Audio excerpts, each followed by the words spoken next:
A todos, bienvenidos una semana más a las entrevistas en mi canal de YouTube. Esta semana contamos con Eduardo Garzón, quien es doctor en economía y profesor en la Universidad Autónoma de Madrid.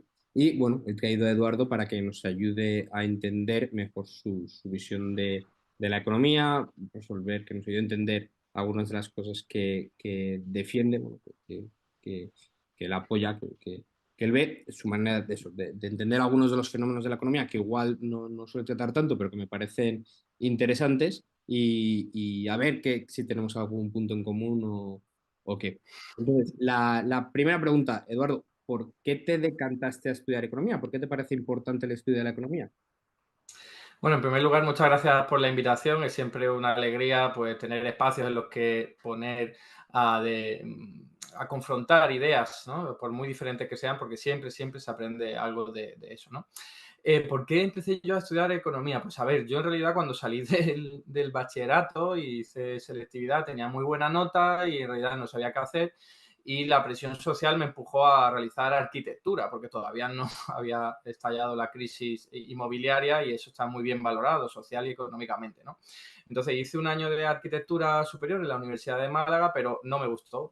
Lo aprobé todo, pero no me gustó porque me parecía algo muy ajeno a la realidad que me rodeaba y es que ya empezaba a ver pues determinadas cuestiones políticas y que yo no llegaba a entender. Y en cambio mi hermano sí, mi hermano Alberto Garzón, con 2 años y pico más que yo, él ya tenía una visión política más arraigada y además militaba en organizaciones políticas como la del Partido Comunista, Izquierda Unida, y entonces él me ayudaba a entender el mundo, porque, por ejemplo, se nos había metido en una guerra, la de Irak, cuando la mayor parte de la población no quería, o al menos así se veían los indicadores, ¿no? de encuesta. Entonces yo eso no lo entendía porque estaba muy centrado en cuestiones muy técnicas como las de arquitectura y cuando me salí de la carrera pues dije, oye, yo también quiero entender la realidad económica y la realidad política y social Ujú. y la influencia de mi hermano pues fue fundamental. Él me recomendó que me metiera en economía porque era la base para entender el mundo, ¿no? Al fin y al cabo, lo de la guerra de Irak estaba más motivada por cuestiones económicas y geopolíticas que, no sé, de derechos humanos o cualquier otro tipo de cuestiones que alguien podría alegar, ¿no? Así que esa fue básicamente la razón que me llevó a entrar en economía. Sí, creo que esos momentos de crisis o momentos distintos en la economía, ¿no? La guerra de Irak, luego la crisis del 2008 son grandes detonantes para que mucha gente se interese por estas cuestiones. A mí me pasó en parte con la crisis del 2008 y luego con el movimiento 11M, que me acuerdo de verlos en las noticias, yo era joven tal, y fue lo que me empezó a llamar a intentar explicar, ¿no? Estas causas, estas reivindicaciones sociales. Por qué se daban. Y sí, sí, yo creo que a mucha gente que nos metemos al estudio de las ciencias sociales viene por eso. Bueno, ¿cómo fue tu proceso de estudio? Tengo entendido que fuiste muy buen estudiante, ¿no? De las mejores, si no el mejor expediente de la Universidad de Málaga, pero cuando estudiabas economía, ¿te convencía lo que escuchabas? Porque ahora, si lo ves, bueno, pues habrá cosas con las que estudiaste que no estarías de acuerdo. En su momento ya decías, esto no me parece correcto. O sea, ¿cuál era tu opinión sobre todo de la economía más mainstream mientras la estudiabas? Ujú.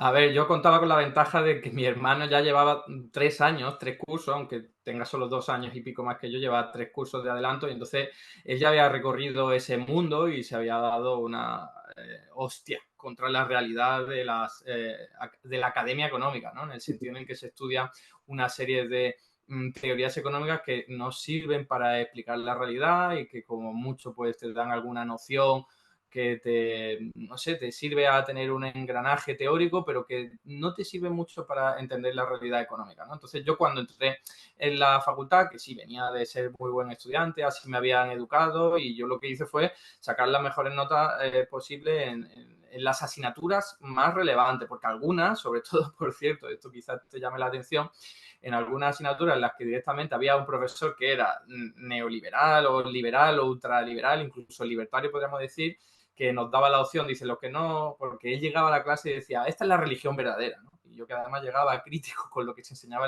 en la Facultad de Economía, dije, hombre, por fin un economista que me va a ayudar a entender la economía desde un punto de vista crítico heterodoxo, ¿no? Pero era del otro lado, era casi libertario, ¿no? Entonces él dijo, quien no esté de acuerdo con lo que yo voy a decir aquí, puede tener la opción de hacer un trabajo y tenerlo aprobado. Y yo dije, yo paso de tragarme todo lo que me va a contar este hombre y opté por esa opción, ¿no? Pero el resto de asignaturas saqué la máxima nota que pude y en algunas de ellas aprendí. O sea, no quiere decir que no se aprenda en la Facultad de Economía, ¿eh? Pero sí que aprendí más, por ejemplo, en asignaturas como sociología, Ujú. estructura económica, historia económica. Para mí eran las más humanas, las que más me ayudaban a entender cómo funcionaba el mundo. En cambio, las asignaturas como microeconomía, sobre todo también algunas de macroeconomía que utiliza los modelos ISLM neo-keynesianos, que son una porquería, que no te sirven para prácticamente nada, pues yo ahí decía, joder, estoy aprendiendo cosas inútiles. Y tengo una anécdota que me acabo de acordar de un compañero mío de facultad que era de un pueblo de Málaga. Yo estudié en la Universidad de Málaga y él preguntó, cuando nos están explicando,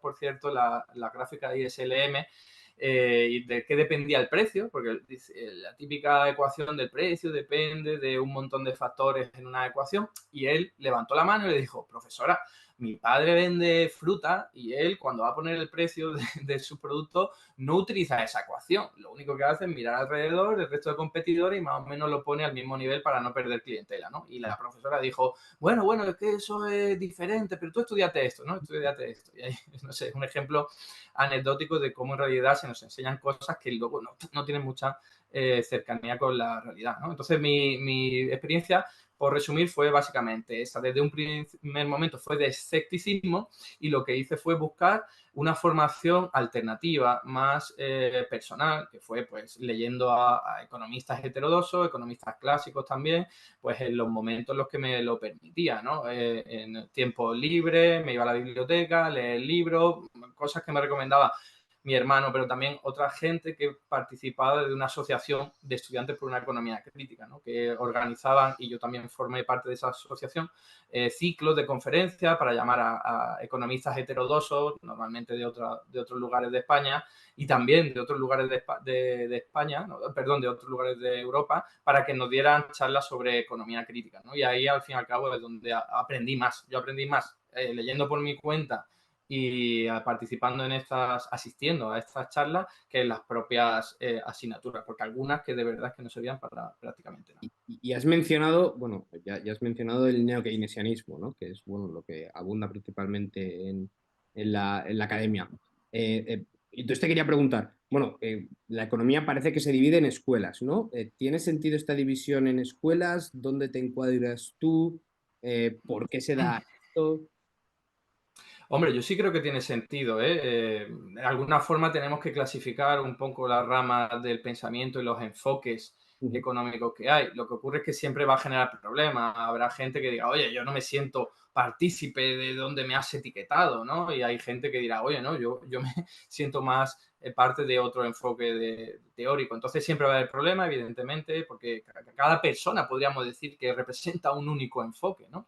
Pero Ujú. de alguna forma tenemos que clasificar, creo que eso ayuda, es útil, aunque no sea perfecto, y entonces yo, si tengo que clasificarme en alguna escuela de pensamiento, me ubicaría en la post-keynesiana, ¿no? Que es diferente de la neo-keynesiana, ¿no? La neo-keynesiana podríamos definirla como esa tradición que coge un montón de Keynes, pero también de los clásicos, ¿no? Y realiza esa síntesis neoclásica que, no sé, quizás está caracterizada o representada por Mankiw, o podríamos también meter a Samuelson ahí. Bueno, Solo, eso sí. podría dar lugar a un debate, pero más o menos son los economistas mainstream, al menos de los años 70, 80, ¿no? Ujú. Y el post-keynesianismo sería pues aquella beta de Keynes que utiliza también visiones marxistas, visiones institucionalistas, ¿no? Visiones muy enfocadas a lo monetario, ¿no? Como Joan Robinson, Michael Kalecki. Entonces yo me ubico sobre todo ahí, pero si tengo que bajar más al detalle, entonces ya me ubicaría sobre todo de hace unos 10 años, cuando descubrí la teoría monetaria moderna, pues en ese pequeño círculo que algunos lo consideran post-keynesianismo, yo lo considero así, y otros, los keynesianos más puros, pues dicen, no, eso no tiene nada que ver, eso es otra cosa, está cerca, pero desde luego ellos consideran que no debería formar parte del post-keynesianismo. Ujú. Y cómo es, bueno, porque lo que cuentas es también mucha de la gente, o cualquiera, por ejemplo, los seguidores de la economía austriaca, ¿no? También viven una experiencia muy similar de encontrarse fuera del mainstream académico. Entonces, mi pregunta es, si hay tanto crítico con el mainstream académico, ¿por qué se mantiene, ¿no? ¿Por qué todavía tiene ese gran privilegio dentro de la academia? Pero mira, hay un libro que ha sido publicado hace 1 o 2 años de uno de mis profesores en la Universidad Complutense de Madrid, Enrique Palazuelo, que me parece uno de los mejores economistas en España actualmente, del mundo heterodoxo, obviamente, y él lo trata de explicar y además da unos argumentos tremendos, realiza un repaso histórico por la Academia Española y más allá, y al final él acaba concluyendo que tiene que ver con factores de poder, ¿no? De poder en el sentido amplio. Primero hay tendencias que lo que llevan es a, ¿cómo decirlo?, priorizar a la gente que acepta el paradigma Ujú. convencional, porque bueno, imaginemos, ¿no? Las revistas más prestigiosas son también las que han abrazado la síntesis neoclásica, el neo-keynesianismo. Entonces, si tú quieres prosperar como profesor, te van a publicar solo en ese tipo de revistas que son las más prestigiosas, las que te van a permitir ascender más rápidamente en la carrera universitaria. Entonces, tú como profesor vas a tener más influencia, vas a hacer lo mismo y vas a seguir engrasando esa maquinaria, ¿no? Que lo que hace es perpetuar un poco el paradigma convencional. Y luego también pues hay interés económico y político, eso también se establece bien y se dibuja bien en ese libro, no recuerdo ahora mismo el nombre, pero bueno, es de reciente publicación de Enrique Palazuelo, y lo que viene a decir es que, oye, la síntesis neoclásica es consustancial, viene bien a los intereses económicos dominantes, ¿no? Y políticos, por supuesto. Entonces, como le viene bien, es la propia élite económica y política la que está interesada en darle altavoz, en darle recursos a todos los economistas convencionales, para que al fin y al cabo pues eso se siga replicando una y otra vez a través de todos los poros del sistema, no solo los centros de estudio como las universidades o escuelas de negocios, sino también a través de los medios de comunicación, los periodistas económicos más importantes, y al fin es como, no es una conspiración, es simplemente el resultado lógico de que haya una élite que tiene más influencia y más capacidad para lograr que su paradigma se siga manteniendo. Pero evidentemente, y tú creo que lo has dicho muy bien antes, hay puntos de inflexión en los que eso se pone en duda. En la crisis del año 2008 fue un ataque tremendo, o sea, fue una embestida mastodóntica frente a las tesis neoclásicas. Bueno, nos decían el mercado, incluso el financiero se autorregula solo, ¿no?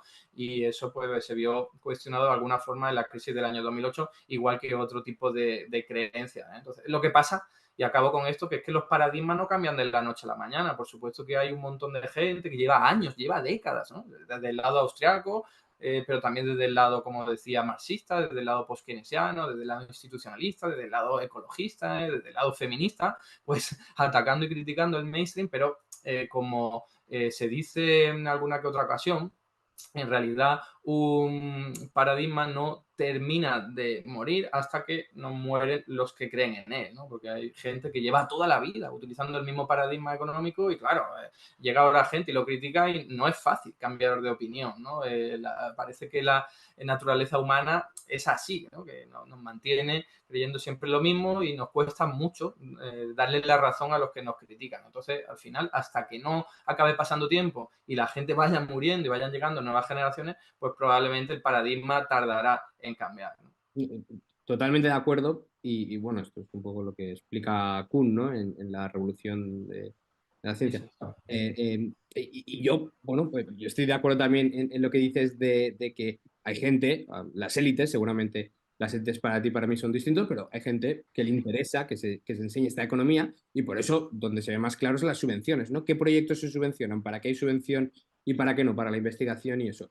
Simplemente luego tendremos distintas maneras de intentar solucionar el problema. Yo creo que la solución es eliminar la subvención. Entonces, pues quiero escuchar tu posible solución. O a lo mejor crees que no hay solución y es simplemente esperar, pero yo creo que la mala economía se sostiene a base de subvenciones. La solución para que se enseñe buena economía sería eliminar estas subvenciones. A ver, es que no sé muy bien a qué te refieres con subvenciones, pero... Subvenciones me refiero a proyectos de investigación. Yo lo he visto que Ah, los proyectos de investigación, sobre todo que es donde les entra dinero de verdad a los profesores, al final, bueno, pues es un proyecto, lo que se busca es esto, entonces ya sabes quién te va a dar, quién te va a... sí. Ya un poco ya sabes lo que te van a dar, el resultado de esos proyectos de investigación, y también sabes ya quién se lo van a dar. Es decir, pues, bueno, Sí, pero eso es solo, desde mi punto de vista, eso es solo una patita de este enorme monstruo que lo que acaba haciendo es mantener un status quo, al menos en el mundo de la academia. Yo creo que hay soluciones que son mucho más potentes, van a la raíz del problema y no se trata de, ¿cómo decirlo?, crear un dogma, ¿no? Y convencer a la gente y adoctrinar a la gente en torno a una visión, sino simplemente explicar todas las visiones que hay.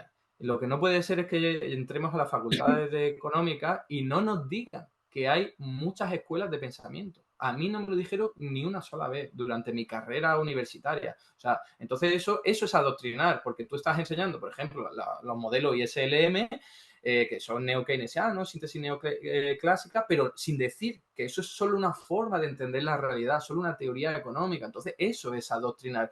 Eso es cuando en la iglesia pues te dicen que solo existe el catolicismo, no que te lo digan, sino que ni siquiera te dicen que hay otras formas de entender la religión. Entonces, eso es adoctrinar. En la Facultad de Economía pasa lo mismo. Si te aparece el profesor diciendo esto es así y no te dice que hay otras formas de verlo, pueden estar equivocadas o no, pero joder, que al menos te digan un poco qué es lo que hay.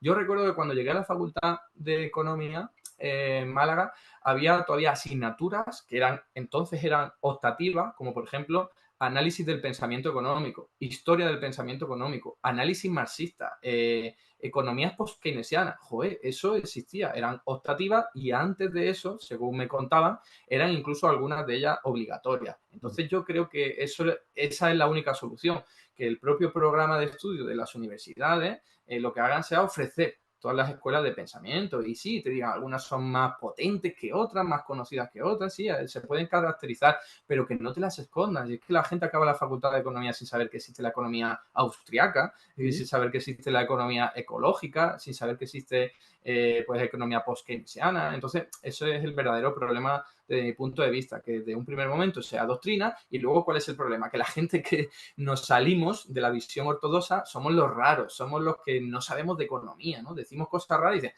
este dice algo diferente a lo que yo he estado estudiando durante 4 o 5 años y que tiene que estar equivocado, ¿no? Entonces siempre se utiliza como un arma arrojadiza. Ese no tiene ni idea, porque al fin y al cabo está diciendo cosas que no me han explicado gente muy seria con mucho crédito en la facultad o en la escuela de negocios o lo que sea, ¿no? Entonces la pescadilla que se muerde la cola. Cuando estás fuera de ese sistema ya es mucho más difícil que puedas, no sé, tener cierta credibilidad, ¿no? Porque eres el raro, eres el que está fuera. Totalmente. Y entonces mi pregunta es, ¿no puede ser que igual que pasa con los alumnos, también pase con los profesores? Y con esto me refiero, igual que solo hay un alumno, pues como tú, algún alumno por generación que destaca un poco más, que se interesa más por otras escuelas, por ir más allá, con muchos de los profesores de economía, no hace falta que menciones a nadie, ni siquiera en general, ¿no? Pensemos en la academia española, que muchos igual no tienen ni idea de otras escuelas, no se han interesado, simplemente han estudiado, han ido por el camino que se les ha dado y no tienen esa curiosidad que algunos sí que tienen de, oye, ¿qué es esta otra escuela? Oye, y si estoy equivocado porque hay varias versiones, hay muchas visiones y otras maneras de explicar lo mismo y no me he informado, a lo mejor eso también es parte del problema que ni siquiera los profesores tienen mucha idea de otras escuelas, no sé qué opinas. Efectivamente, estoy totalmente de acuerdo porque hay que entender que los profesores ahora, por ejemplo, de la universidad, que a lo mejor se sacaron la plaza hace 20, 30, 40, incluso 50 años, Ujú. muchos de ellos se metieron en ese mundo no por vocación, sino porque era una forma también de tener un buen empleo y tener unas buenas condiciones laborales. Y además a eso se le suma, o sea, que quiero decir que no le interesaba saber de marxismo, saber de institucionalismo, nada, simplemente era, bueno, un puesto de trabajo, ¿no? Que es algo que se le critica también mucho a los políticos, ¿no? Te han metido ahí para simplemente hacer vida y obtener una renta a lo largo del tiempo, ¿no? Has hecho eso tu forma de vida, cuando en realidad la política está pensada para cambiar la vida de la gente, ¿no? No solo la tuya. Entonces, lo mismo con este tipo de profesores que se han metido ahí y luego hay otra característica importante y es que las ramas del conocimiento están siempre muy hiperespecializadas, no solo en economía, pero en economía yo creo que se ve muy claro cuando hay alguien que solo sabe de econometría. Y entonces, claro, esa persona no sabe de historia económica, no sabe de macroeconomía, no sabe de, no sé, de cualquier otro tipo Yo lo que digo es que de saben dar rama de su clase. conocimiento. Ellos tienen una clase asignada que la dan todos los años y ellos saben dar su clase, no necesariamente de economía. Efectivamente. Y el problema es ese, se han hiperespecializado en lo suyo y no les interesa la economía. A lo mejor pues ven alguna noticia por ahí y tal y dicen, anda, pero aunque sean profesores de economía, hay gente muchísimo más interesada en la economía y probablemente que sepan mucho más que determinados catedráticos y profesores que están ahí en su rama de conocimiento súper tranquilos y súper pasotas de lo que ocurre a su alrededor. Y eso es un problema, claro. Y el alumno al final se encuentra un poco huérfano y dice, bueno, y yo ahora, ¿cómo me informo? No sé, cómo me entero de que existe otro tipo de forma de aprender economía? Y eso es el motivo que nos llevó a crear una asociación de estudiantes, en el caso de la Universidad de Málaga, para generar un espacio en el que la gente pudiese decir, oye, me voy allí porque allí voy a aprender otro tipo de economía. ¿Hay algo similar en la autónoma? ¿La que estás allí? Yo sé que había una asociación que además creo que se llama Asociación de Estudiantes de Economía, así tal cual, que lo que hacía era lo mismo, ¿no? Fomentar el espíritu crítico en la academia, pero yo hace tiempo que les perdí la pista, o sea, era 3 o 4 años antes de la pandemia, y no sé ahora cómo están. Pero a mí en su día me invitaron, en el año 2016, 2017, para hablar de cosas del Ayuntamiento de Madrid, donde trabajaba. Entonces existieron, no sé si siguen existiendo. Mm. Ahora lo que hay, perdona que siga con eso, es que hay un profesor, compañero mío, que se llama Julián Hernández, que sí que organiza seminarios, incluso promueve dentro de los planes de estudio que haya una asignatura, de hecho ha logrado que haya una asignatura que es una optativa de mención de grado para cuarto de grado, que es de análisis de teorías post-keynesianas. Joder, que es mucho decir, ¿no? Lo ha logrado ahí, batallándolo y peleándolo. Es una optativa simplemente, pero también organiza conferencias, pero salvo eso, creo que no hay mucho más en la autónoma. Igual que decía que, bueno, que es un caso especial por tu curiosidad más allá de la economía mainstream, también un poco por tu trabajo de divulgación, ¿no? Haces gran divulgación, tienes tus papers académicos, estás dentro del mundo académico, pero también haces mucha más divulgación que diría que el profesor de economía medio, vamos, muchísima más. ¿Notas que hay cierto recelo dentro del mundo académico con la gente como tú? Hace poco en Nada es Gratis publicaron un artículo sobre la academia, sobre qué es la academia, ¿no? Y miraban no con muy buenos ojos a la gente, o es la sensación que os dedicáis un poco más a la divulgación. Mucha gente, bueno, pues comentó y mencionó a Rayo, pero yo también pensé en ti, ¿no? Como un poco las dos caras de la misma moneda, dos personas que publicáis vuestros papers, tenéis vuestro, bueno, vuestro trabajo académico que no es una, o sea, que no lo deberían cuestionar y además también hacéis un gran trabajo de divulgación, sobre todo, bueno, pues por la cantidad de contenido que creáis. ¿Lo notas que hay cierto recelo a veces entre los compañeros? A ver, yo vi el podcast de Nada Gratis en el que se hablaba de eso, pero no sé si estamos refiriendo a lo mismo porque el tema era sobre los periodistas y la relación que tienen con los académicos, ¿no? Y fue un podcast, la verdad, que bastante interesante, en el que se ponía de manifiesto que los periodistas no eran capaces de llegar a los académicos para hacerle preguntas de cómo funciona esto y al mismo tiempo que los académicos tampoco tienen mucho interés en compartir su visión o dar explicaciones a los periodistas, ¿no? Me No pareció era muy esto, no era esto. interesante. No, no, No era lo mismo, ¿no? no, esto Pero, era un artículo sobre, bueno, un poco criticando a los gurús de economía, a la gente que está fuera de la academia, que no publica tanto, que se dedica más a la divulgación, a dar consejos. vale. Ahí, eso sí. Lo leeré, aunque fíjate que va un poco en contradicción con lo que te estoy comentando de ese podcast, porque en ese podcast parecía que se ponía de manifiesto que querían que el académico saliese de su espacio de universidad y tal, ¿no? Pero respondiendo a tu pregunta, yo no me he encontrado absolutamente nada por parte de mis compañeros. También es verdad, hay que decirlo, si alguien va a pensar mal de mí, no me lo va a decir a la cara. Entonces no me voy a enterar tan fácilmente. Sí que hay algún economista por ahí que creo que colabora con lo de Nada es Gratis, que nunca me acuerdo de su nombre, que habla mucho sobre pensiones, Juan Jimeno o Jiménez, es que no sé, es que hay muchos Juan y muchos Jiménez o Jimeno, entonces me lío, pero sí que hemos tenido algún encontronazo, o al menos me lo he encontrado como incluso criticando mi propia tesis doctoral, ¿no? Yendo al detalle, diciendo este modelo macroeconométrico no debería ser utilizado aquí y tal, o sea que iban más a la crítica sobre mi trabajo académico que sobre mi trabajo de divulgación, ¿no? O sea, es como decir, este tío habla de divulgación económica y no sabe de economía de verdad la que aparece en la academia, ¿no? Me he encontrado más eso que otro tipo de crítica. En todo caso, lo que me he encontrado ha sido todo lo contrario, ¿no? Gente que agradece que estemos dedicando tiempo, esfuerzo y recursos a divulgar la economía. Desde nuestro punto de vista, con nuestros errores, obviamente, pero al menos lo que hacemos es, como digo, tratar de dar esta información digerida a gente que no tiene por qué saber los principios básicos de economía. Y hay mucho interés, ¿eh? Yo lo veo, yo hago directos de casi 4 horas. Ayer hice justamente un directo de 4 horas y había un montón de personas escuchando, ¿no? Entonces, es como que hay interés, porque la economía no suele ser algo muy atractivo, no es como hablar tanto de política o de videojuegos, obviamente, ¿no? Y ver que hay decenas de personas aguantando durante horas, pues una charla o explicaciones, pues la verdad es que se hace guay, ¿no? Es bastante trabajoso, pero merece la pena. Entonces yo lo que me encontraba más es lo contrario. Muy bien. ¿Qué es algo de tu escuela, digamos, teoría monetaria, de la teoría monetaria moderna, o me interesa más sobre el post-keynesianismo, que te gustaría que la gente supiera, algo que dijeras, oye, mira, esto, hay gran confusión sobre este tema y si la gente lo entendiese mejor, tanto economistas como no economistas, pues las cosas irían mejor. Bueno, yo creo que esto sí que te lo conoces tú muy bien, Eduardo, y es mi visión sobre el dinero, que el Ujú. dinero no es ni una mercancía ni se referencia en ella, sino que es simplemente un crédito, una deuda, algo que se comparte con muchas visiones liberales, austriacas y etcétera.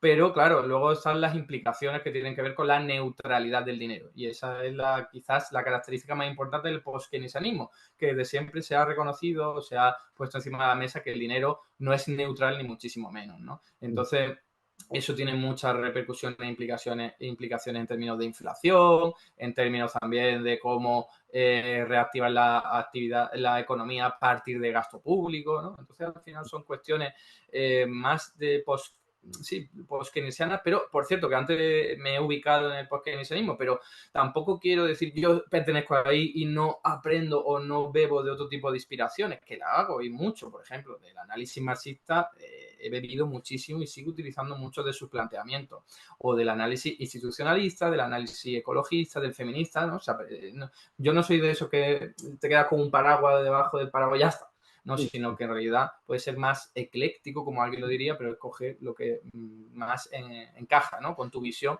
para entender mejor el mundo, ¿no? Entonces, ¿qué sobre el dinero creo que sea lo más importante?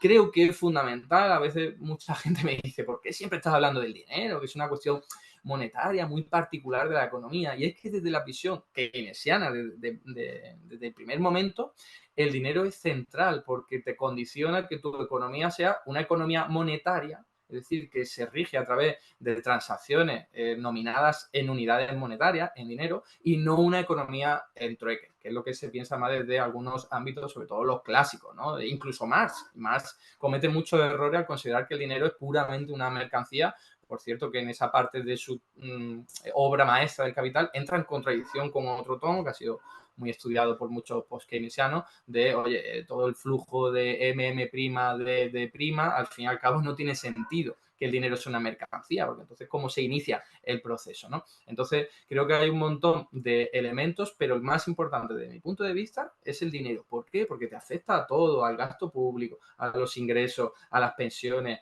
a la forma al ahorro, a la inversión privada. O sea, al fin y al cabo es consustancial al propio sistema económico capitalista, y si tú tienes una concepción del dinero diferente, ya todo lo demás cambia. Y a veces hay muchos debates que creo que se podrían resolver, y no digo resolver dándole la razón a uno, ¿no? Sino al menos entendiendo por qué tu contrincante está diciendo otra cosa, y es yéndonos a la concepción pura del dinero. Estoy de acuerdo, a mí también el dinero es lo que más me interesa por lo mismo. Y estoy de acuerdo que el dinero no es neutral. Entonces, me gustaría escuchar tu explicación de por qué el dinero no es neutral. Lo primero, bueno, que nos hables un poco de qué significa esto, la neutralidad del dinero, por si acaso alguien no lo sabe, y que nos digas por qué tú crees que el dinero no lo es.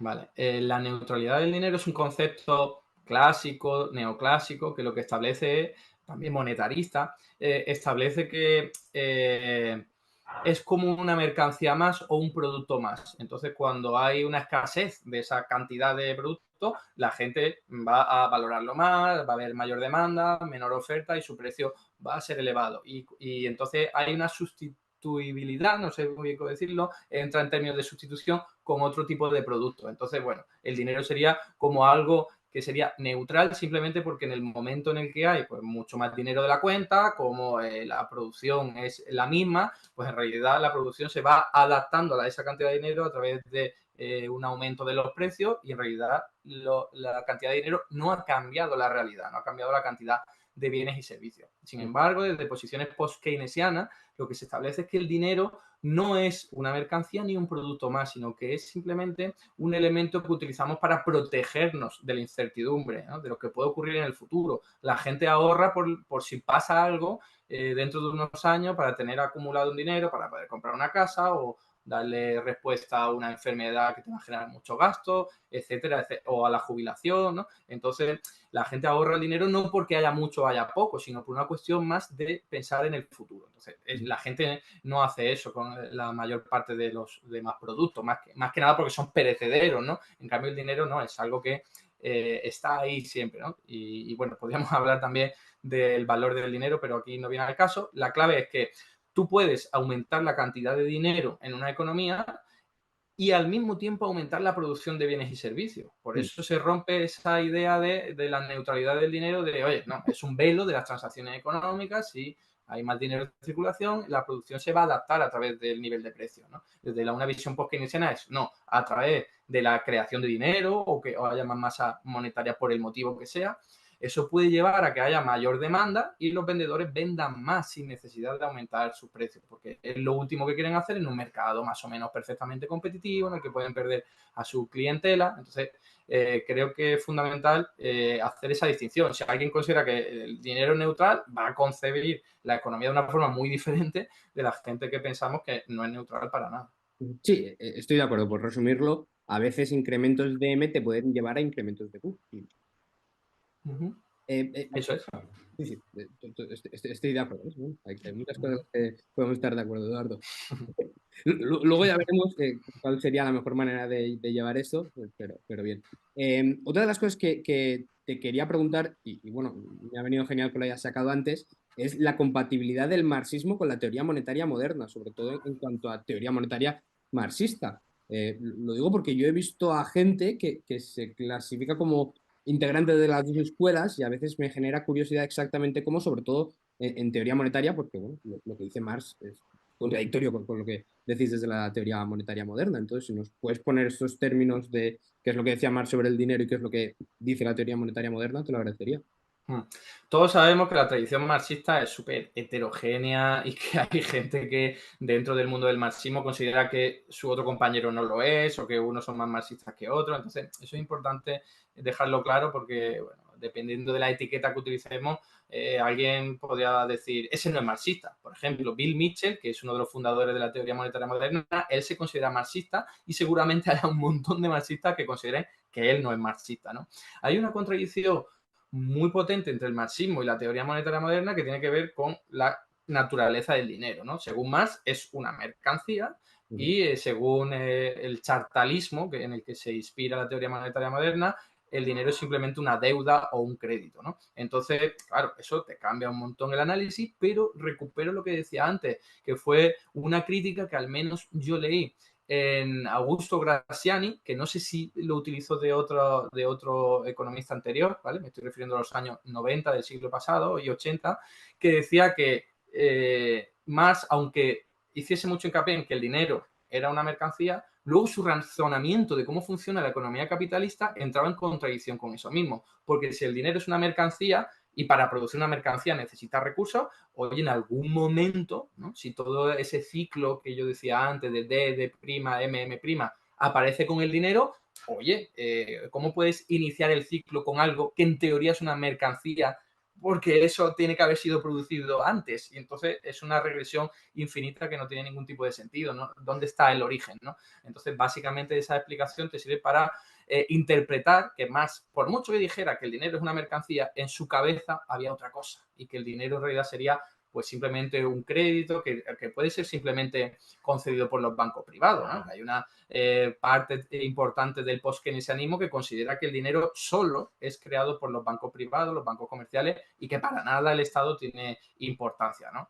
Ahí es donde entran en contradicción grave y profunda con la teoría monetaria moderna. Por cierto, eso lo abordo en un capítulo de mi último libro en el que está en inglés, habla de la teoría monetaria moderna, pero de un nivel más avanzado, ¿no? Entonces, por resumir con lo que estabas diciendo, yo creo que se puede ser marxista en el sentido de, oye, me inspiro del marxismo, no soy un dogmático de voy a ver qué ha dicho más en el párrafo no sé qué del Capital, que hay gente que hace eso, desgraciadamente. También hay gente que hace eso con Keynes, que se van a decir, no, en su libro de la teoría general dijo esto. Y a mí eso me parece que no lleva a ningún buen lugar. Esta gente tenía una talla intelectual tremenda, pero no eran dioses. Entonces, lo importante es saber que se podían equivocar y además que ellos mismos entraban en contradicción cuando escribían sus obras, no pasa nada. Entonces, creo que se puede utilizar enfoques del marxismo, por ejemplo, el conflicto capital-trabajo, ¿vale? Entender simplemente que la mano de obra entra en contradicción con los intereses del capital y que eso va a marcar por dónde vayan a ir la remuneración, por dónde va a ir la productividad, dónde van a ir los precios, ¿no? Entender que ese mundo está ahí sin entrar en la teoría del valor-trabajo, que yo no la comparto para nada, pero oye, entender ese conflicto te sirve para explicar la realidad económica, aunque luego tú utilices la concepción del dinero como crédito o deuda propia del chartalismo en la teoría monetaria moderna, ¿no? Yo creo que es perfectamente compatible eso y otras cuestiones de más en las que no me voy a meter con la propia teoría monetaria moderna, ¿no? Entonces yo, pues es verdad que si tengo que definirme, ya lo he hecho, sería más de teoría monetaria moderna, pero yo siempre reconozco que utilizo, yo aprendí mucho Has con el bebido. análisis marxista. Muy, muy interesante. Luego, volviendo a la neutralidad del dinero, sobre todo ahora por lo que decías de qué se produce, qué no, me surgía la duda de qué importancia, valor, qué veracidad le das a la ley de Cantillón, ¿no?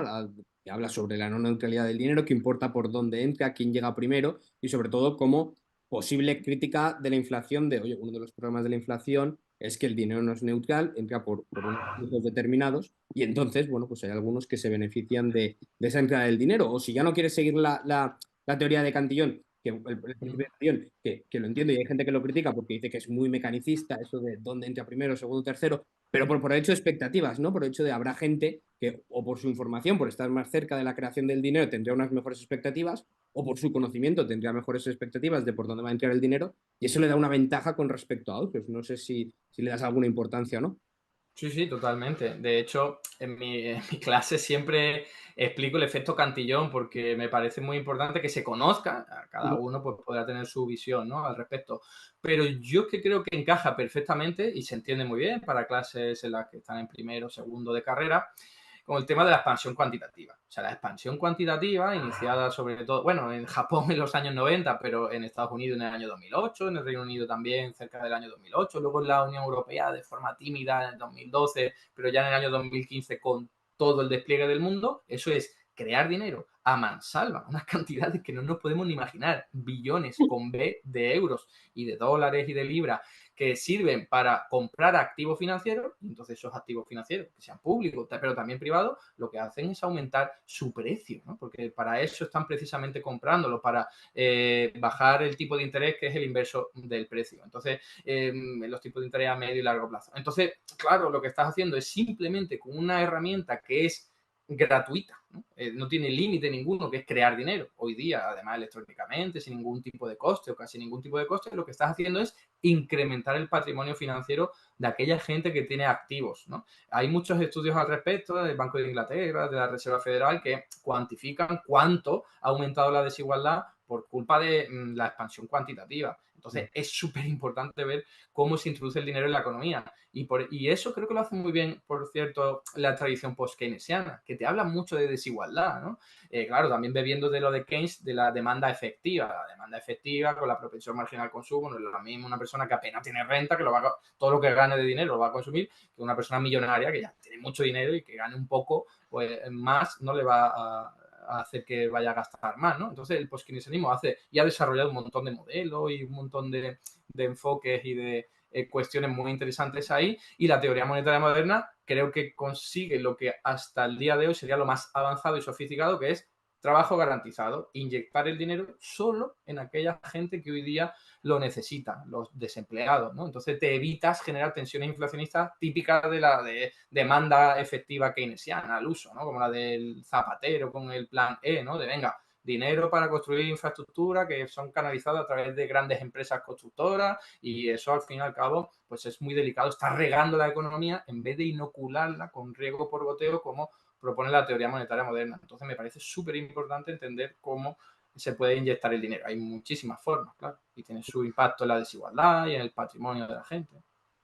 No, de nuevo, una vez más, de acuerdo con Estamos demasiado de acuerdo, ¿no? no estoy de acuerdo con las propuestas, ¿eh? No creo que la solución sea el cambio, Vale, ¿no? Pero eso. sí estoy de acuerdo con el análisis que bueno, muchos austriacos, o economistas no austriacos, bueno, muchos economistas de otras escuelas seguro que lo compartirán de, sí, el dinero efectivamente no es neutral, importa por dónde entra, importa a quién le llega primero y un poco, bueno, te lo pregunto, como algunas veces has defendido la inflación, pero es que la inflación depende bueno, yo defenderé que siempre, pero intuyo que aquí estarás de acuerdo, que depende de cómo se cree o de dónde entre ese nuevo dinero, puede tener unos efectos negativos asociados que efectivamente los criticas. Y bueno, pues es importante que se escuche la crítica.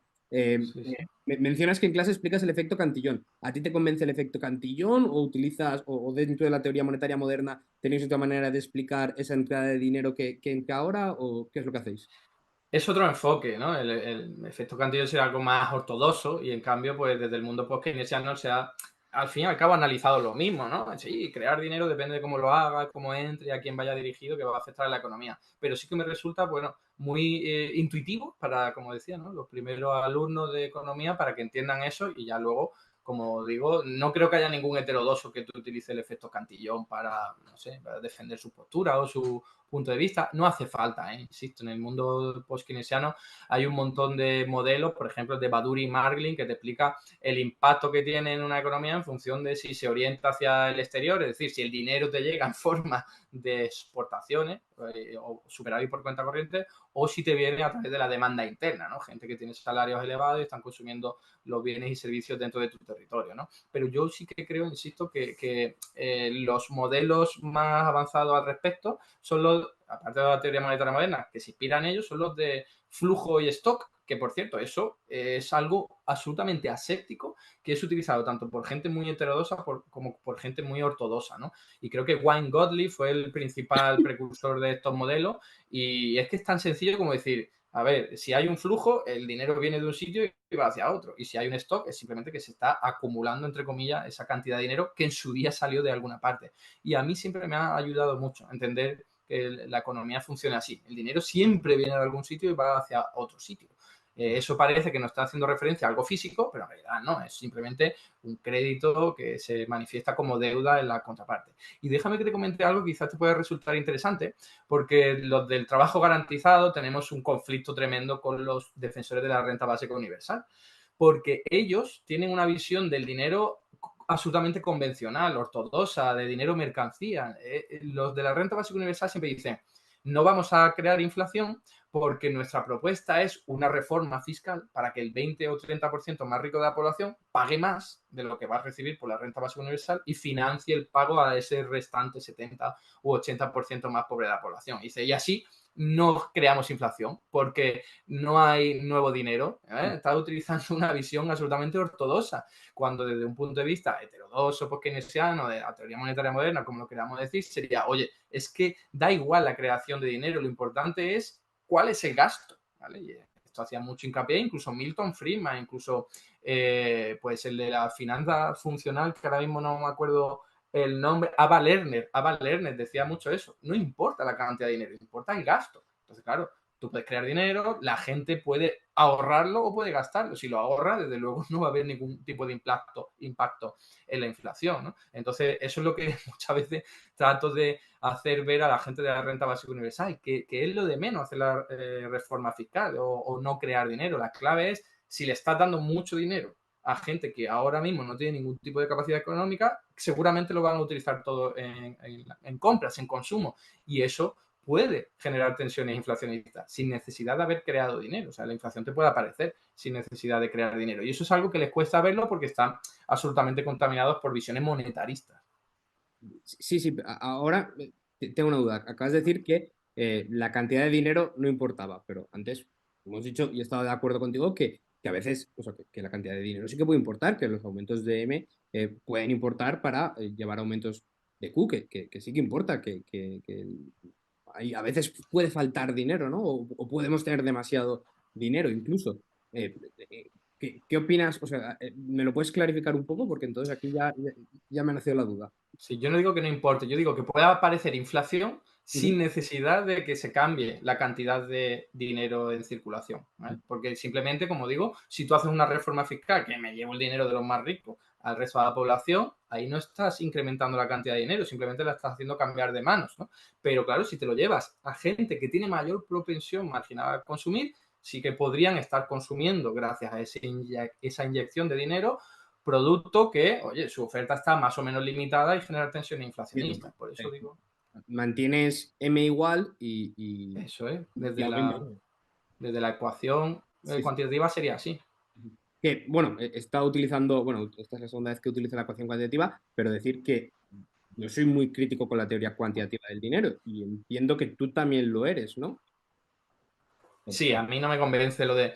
Es una tautología, es decir, al fin y al cabo va a ser así, ¿no? A un lado de la ecuación tiene que cuadrar con el otro, pero eso no te ayuda a explicar los factores causales, de dónde hay una causa, de dónde hay un efecto, ¿no? Entonces, me parece a mí que sirve para entender luego ex post lo que ha ocurrido, ¿no?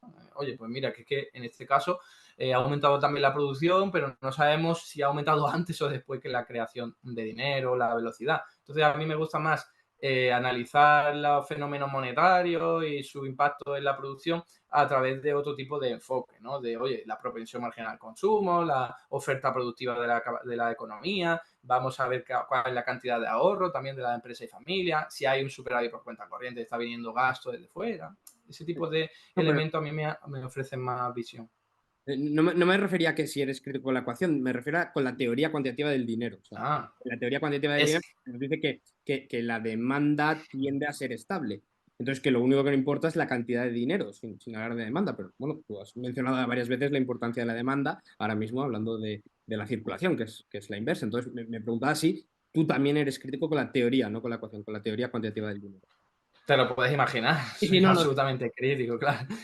Pero por eso decía que está bien la distinción que has hecho. Una cosa es la ecuación, que es una tautología, que es que eso Sí, tiene que no. ser así. Me Y parece útil. otra cosa es la teoría, que se han hecho trampas al solitario, de decir, oye, no, no, esto es fijo, ¿por qué es fijo? O estable a largo plazo, ¿por qué? Eso no ocurre. Vemos que la realidad no es así. Entonces me parece que son ¿Sabes? trampas al solitario para que les salga que aumento en M te genera un aumento en P, ¿no? No sé si lo sabes, pero la ortodoxia austriaca sigue la teoría cuantitativa del dinero y muchas veces cuando hablamos de la importancia de la demanda, yo lo he vivido, que se nos acusa de cercanos al keynesianismo, porque como Keynes hablaba de la importancia de la demanda del dinero, bueno, y hablando de esto, Keynes habla de una cosa muy interesante, que me parece importante que todos tengamos en cuenta, que es la prima de liquidez, ¿no? Entonces, si nos puedes explicar un poco qué es esto y por qué, si crees que es importante o no. Claro que es importante. A ver, la gente en realidad va a ahorrar el dinero en función, como decía antes, de lo que piensa que va a ocurrir en el futuro. Si tiene Ujú. miedo, estamos en una crisis, en una depresión, la gente tiende a ahorrar mucho más dinero porque no sabe qué puede ocurrir. Si ocurre lo contrario, que es que la economía va muy bien, oye, pues no hace falta que ahorre tanto porque parece que va a ir todo bien. Pero claro, también hay otros factores importantes. Tú vas a ahorrar el dinero en función de si te va a salir rentable hacerlo. Ujú. Porque a lo mejor esa prima, ¿no? Esa ventaja de ahorrar el dinero no te compensa, porque a lo mejor se está devaluando muchísimo, porque hay una inflación tremenda. Entonces, esos factores también son importantes, pero la gente va a querer seguir ahorrando, que es la clave. A lo mejor no en ese activo financiero que se está depreciando, pero sí ahorrará en activos financieros que no se deprecien o en activos reales. Entonces, es súper importante entender pues ese riesgo que te conlleva acumular ahorro, que tú necesariamente vas a querer hacerlo en nuestras sociedades en las que hay muchísima incertidumbre, no se sabe qué va a ocurrir en el futuro. Entonces, eso es súper importante saber si hay un riesgo más alto o más bajo. Y siempre, o casi siempre va a tener que ver con el ciclo económico, ¿no? Si estamos en recesión económica o en crecimiento económico. Esta distinción que has hecho me parece muy útil y muy acertada, y no se la veo a mucha gente, que es un poco distinguir entre la demanda de liquidez que pueden tener los agentes y la demanda de liquidez de un activo concreto. A lo mejor disminuye nuestra demanda del dinero no porque queramos menos liquidez, sino porque ese mismo activo se está depreciando, entonces buscamos otros activos distintos que sí que tienen mayor liquidez para protegernos de la incertidumbre del futuro, ¿no? El mejor ejemplo reciente es Argentina. O sea, la gente dice, yo no voy a ahorrar en pesos, yo voy a quedarme con los pesos que necesite, lo mínimo que necesite para mis operaciones corrientes, de compra ahora mismo en el supermercado, de comprar a proveedores su mercancía, pero todo lo que pueda ahorrar a medio y largo plazo, que sé que no lo voy a necesitar al día siguiente en pesos, me lo llevo a dólares o me lo llevo a inmuebles o a solares o a acciones o a lo que sea, ¿no? Creo que es un buen ejemplo reciente. Has mencionado de manera bueno, negativa, sin tuya la crítica, el modelo ISLM. ¿Nos puedes explicar exactamente qué crítica le realizas a este? Pues hay muchas, pero la principal y la más importante, que es como una bomba en el propio modelo, es considerar que un incremento de la demanda agregada, normalmente por un aumento del gasto público, déficit público, conlleva un aumento de los tipos de interés, cuando en realidad ocurre exactamente lo contrario. Exactamente lo contrario. Y esto se explica muy bien desde la teoría del circuito monetario, que es una versión post-keynesiana, podríamos decir, de las corrientes francesas e italianas, que ha también adoptado la teoría monetaria moderna. Y esto fue, por cierto, un debate muy interesante entre Paul Krugman, que obviamente defiende los modelos ISLM, de un debate con Stephanie Kelton, ¿no? Que hay como 3 o 4 artículos que se fueron cruzando y se ve claramente como pues, la visión de Kelton dice, oye, que es que lo que vemos que ocurre en la realidad, aparte de lo que podríamos considerar en términos teóricos, ¿no? Es que cuando se aumenta el déficit público, el tipo de interés tiende a bajar, porque lo que estás haciendo es inyectar nuevas reservas bancarias en el sistema financiero, monetario y bancario. Entonces los bancos tienen muchas reservas a la hora de prestarlas entre sí, como hay un exceso de reserva, el precio tiende a bajar. El precio es el tipo de interés interbancario, ¿no? El tipo de interés, el Euribor en Europa, por ejemplo, el Libor en el Reino Unido. Entonces, que haya más gasto público, al fin y al cabo, lo que hace es decrecer, es empujar a la baja el tipo de interés, ¿no? Y yo recuerdo que para aprobar exámenes, no sé si en tercero o en cuarto de carrera, pues tenía que poner un aumento de la demanda agregada, un aumento del gasto público, eleva los tipos de interés. Y vuelvo a lo mismo, tiene que ver con la concepción del dinero. Si tú consideras que el dinero es una mercancía y que por lo tanto está en una especie de piscina, ¿no? De fondos prestables que se van agotando porque el Estado está gastando más dinero, tiene más déficit público, entonces tiene que utilizar dinero de esa piscina de dinero de fondos prestables, entonces queda menos, se hace más escaso y es más caro, aumenta el tipo de interés. Pero es una concepción, de nuevo, que el dinero es una especie de mercancía, algo que se acaba, un recurso finito. Cuando uno interpreta que el dinero es algo ilimitado, que son crédito y deuda que pueden crear tanto estados como agentes bancarios, pues entonces no tiene sentido hablar de escasez y por lo tanto ese razonamiento no opera. ¿Estás familiarizado con el debate entre Keynes y Jan Tinbergen sobre el uso de la econometría? No, bueno, Jan No. Tinbergen, primer premio Nobel de Economía por su trabajo econométrico sobre la teoría del ciclo. Keynes le realiza una crítica, ¿no? Que critica la econometría. Tiene un paper en años 30, 40. Y nada, por saber tu opinión sobre la econometría, si tú también eres crítico con ella, si no, si piensas que Keynes estaba equivocado.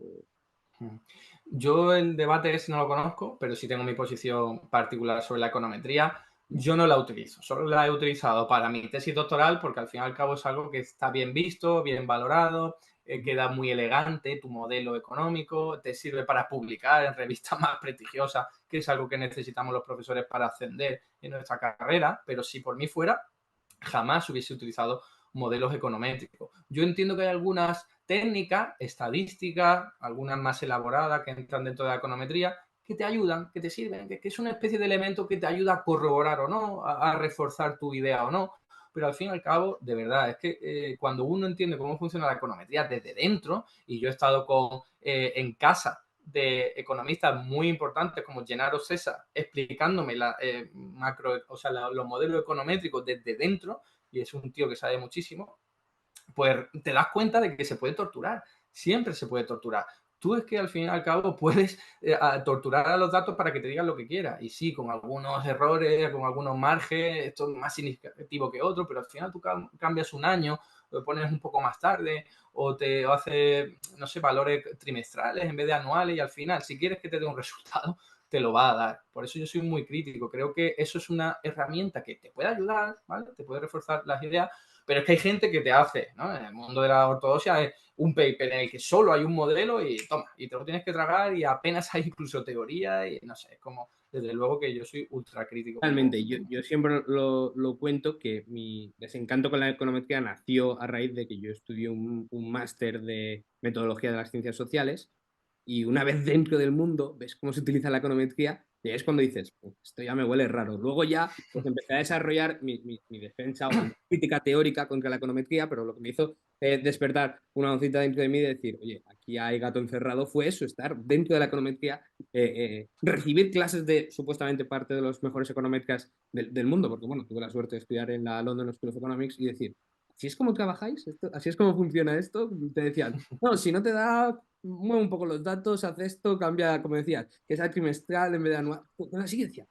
O sea, así es como funciona este mundo desde dentro. Y ahí bueno, ya vi el gato encerrado y ahí ya, bueno, que mi crítica no se basa solo en eso, sino que ahí eso fue lo que me hizo oler a chamusquina y ya decir, voy a ver exactamente qué pasa con esto. Entonces ya, mi crítica bueno, no es teórica y por otros lados, pero sí. al final somos almas gemelas, Eduardo, te has dado cuenta, ¿no? Bueno, era justo lo que buscaba. Digo, voy a ver en qué podemos coincidir si en algo y en más de lo que me esperaba, la verdad. Está bien. Bueno, pues como ya estoy un poco cansado de coincidir contigo, sobre todo porque me van a excomulgar, hay dos preguntas que siempre hago hacia el final de mis entrevistas. Y la primera es si nos podrías recomendar 5 libros. Pueden ser tuyos. 5 libros. Sí, 5 libros. Pues, 5 libros que digas, oye, mira, pues si os interesa de lo que estaba hablando hoy, estos libros os van a gustar. Vale, a ver, el primero, El Capital. Creo que es fundamental. Es verdad que es muy tocho y muy difícil de leer. Hay libros que tratan de digerirlo y algunos bastante buenos, como uno de Luis Gill, que es de Fundamentos del Capitalismo, no me acuerdo bien del nombre, pero yo creo que hay que empezar por ahí. Luego, no recomendaría la teoría general de Keynes porque es difícil de leer. Yo me iría ya a algo más digerido. Y ahí pues incorporaría algunos libros que te hablan, bueno, pues hay un libro de Marc Lavoie que te habla del post-keynesianismo, de las teorías post-keynesianas, y eso me parece también fundamental para entender cuál ha sido el desarrollo de esas visiones más enfocadas al dinero de Keynes, porque Keynes habló de muchísimas cosas y creo que también que está ya muy conocido, que no es necesario incidir en ello. Y luego, teoría monetaria moderna, yo empecé y creo que eso fue un éxito, ¿no? O bueno, una casualidad, por un libro muy particular, y siempre lo recomiendo, que es el de 7 fraudes inocentes de política económica de Warren Mosler, que además está en castellano, es gratis en internet, muy accesible. Yo ese lo recomiendo siempre para aproximarte a la teoría monetaria moderna. Luego también recomiendo El Estado Emprendedor, porque de Mariana Mazzucato, que creo que es también una bomba frente a la planteamientos ortodoxos del Estado, es un agente rígido, poco flexible, que no sirve para prácticamente nada en términos de investigación y desarrollo. Y por último, pues no sé ya, porque has dicho 5, no es normal encontrarte con recomendaciones de 5 libros, pero bueno, si ya que estoy, pues hago promoción de mi libro. Tengo uno de teoría monetaria moderna que se llama La otra economía que no te quieren contar, ¿no? Y entonces utilizo pues la visión de la teoría monetaria moderna, también de un enfoque crítico. Yo no lo acepto todo, lo de la teoría monetaria moderna. Soy crítico con algunos de los aspectos, pero sí que me gusta la mayor parte. Y el libro pues está enfocado a gente que se quiera iniciar, o sea, no es un nivel avanzado. Esta todavía no es la segunda pregunta que siempre hago, pero también quiero hacerte, que es, ¿qué hay de tu visión de la economía, sobre todo ahora que mencionabas que eres crítico incluso con la teoría monetaria moderna? Entonces, ¿qué hay de tu visión de la economía que notes que suele estar eh, caricaturizado, que no es lo que tú defiendes de verdad, que te suelen atribuir a ti opiniones que no tienes y dices, oye, si te hubieras leído mi libro, vale, igual el libro no, pero mi artículo, te hubieras visto un vídeo, sabrías esto, o sea, algo que digas, no, no, que yo no defiendo esto. La gente se puede pensar que defiendo esto, pero es que esto me parece una tontería, no lo defiendo.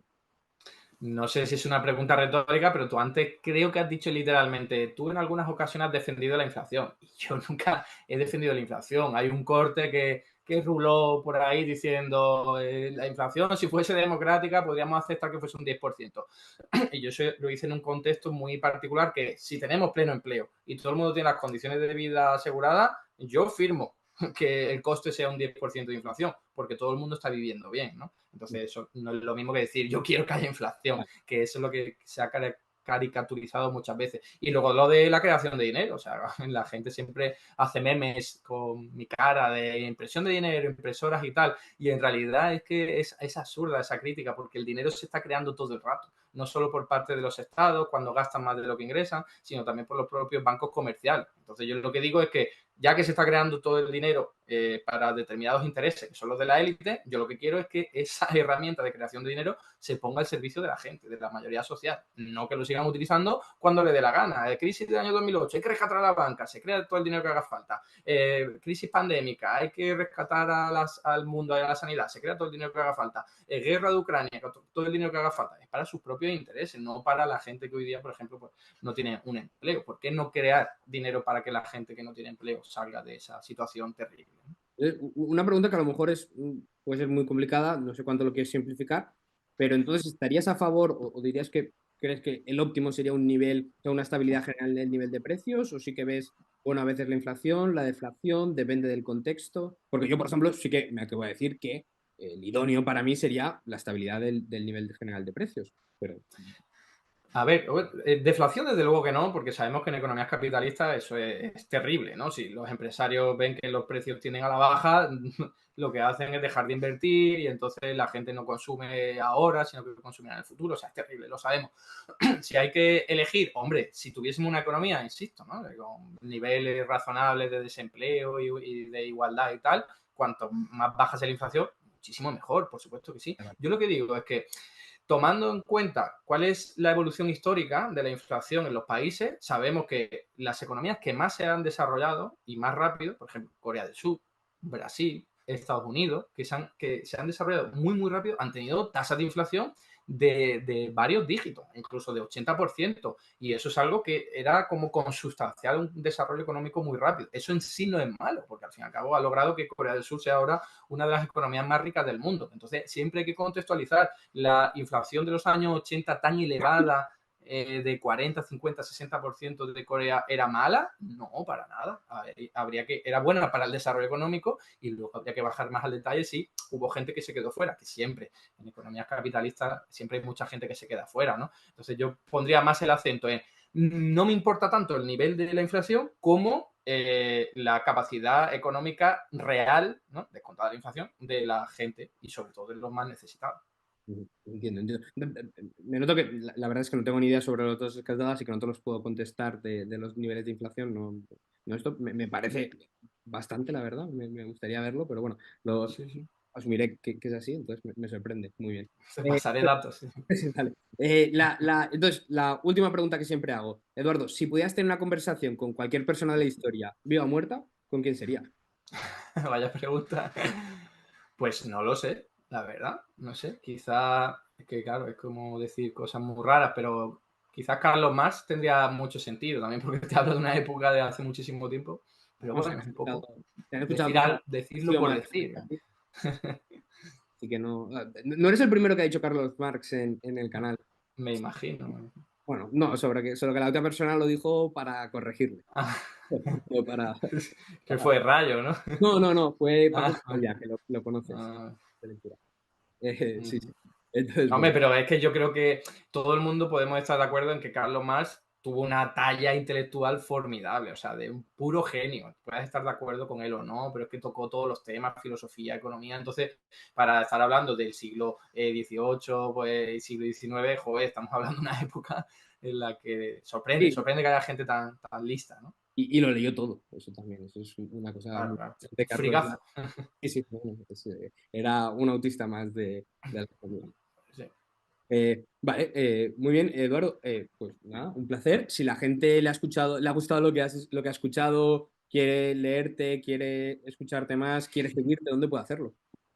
Bueno, yo tengo un canal de YouTube de Eduardo Garzón Espinosa y es ahí donde publico un vídeo cada día y hago análisis económico, pues tanto coyuntural como más histórico y más estructural. Pues muy bien, muchas gracias por tu tiempo y espero que hayas disfrutado la entrevista. Pues sí, ha estado bien, hemos echado un buen rato, creo.